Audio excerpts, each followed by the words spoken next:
Then Vishnu made war on Indra, the lord of the heavens, to induce him to teach men how to grow rice. Thus, as the principal source of life and as a gift from the gods, rice was born from the cosmic union of the divine male and female forces represented in earth and water.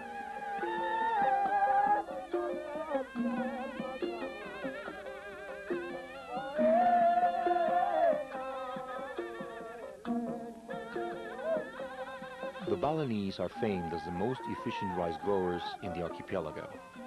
They raise 2 crops of fine rice a year with such success that they have more than sufficient for the needs of the population, often having enough left over to sell or give away.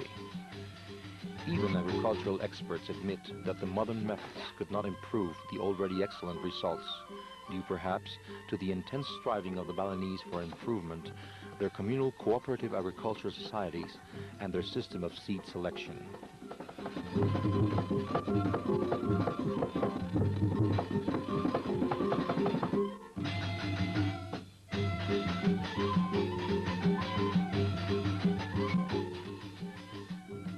The villages are organized into close-knit boards or councils. Every married man is a member of the council and is morally and physically obliged to cooperate for the welfare of the community. A man is eagerly assisted by the council as a matter of duty. Since the world of a Balinese is his community, he is anxious to prove his worth, for his own welfare is in direct relation to his social behavior and his communal standing.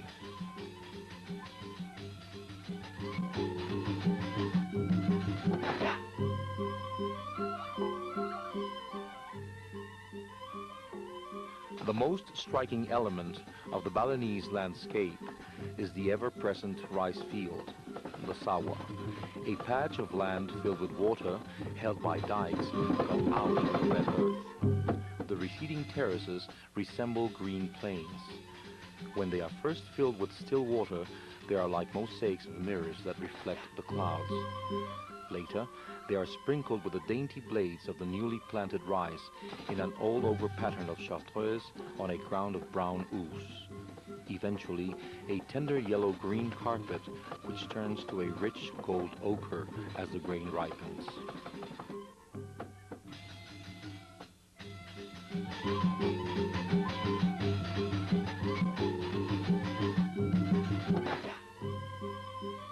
Ducks are driven in flocks to the rice fields, where they are fed on all sorts of small water animals.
It is obvious that the small landowners could not carry out alone the tremendous task of attending to the work of irrigation.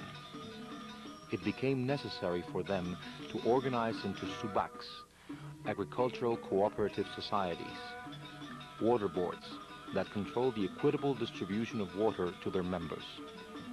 Like other Balinese associations, the spirit of the subak is essentially communal. All members abide by the same rules, each one being allotted work in relation to the amount of water he receives.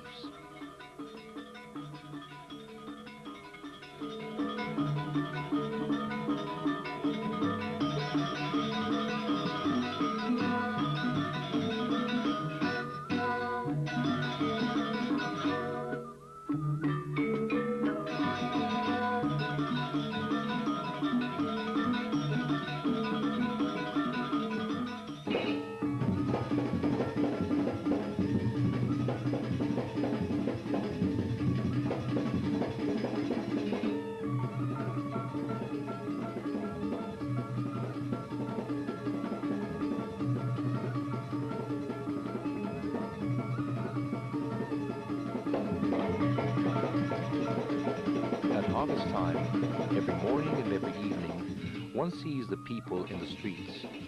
Men going to work, nonchalantly beating rhythms on their agricultural implements, or returning from the fields overlaid with sheaves of rice heavy with grain.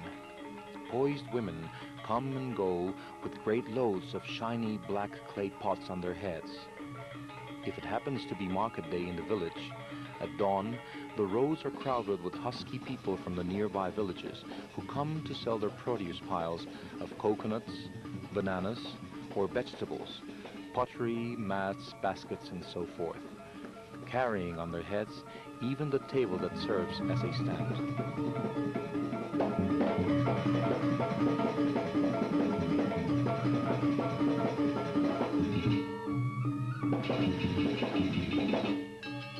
If there is a feast in the village temple, the people parade in yellow, green, and magenta silks with fantastic pyramids of fruit and flowers, offerings to the gods in a pageant that would have made Diaghilev turn green with envy.